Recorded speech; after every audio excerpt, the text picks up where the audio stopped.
कलियुगाच्या गणनेनुसार प्रत्येक मनुष्याला 100 वर्ष आयुष्य दिलेलं आहे. त्या 100 वर्षामध्ये 4 भाग पडलेले आहेत.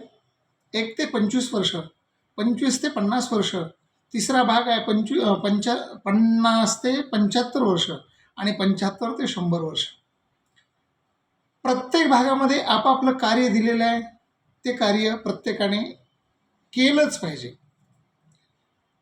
प्रथमेन अर्जितम विद्या, पहिले 1 ते 25 वर्षापर्यंत विद्याचं अर्जन केलं पाहिजे.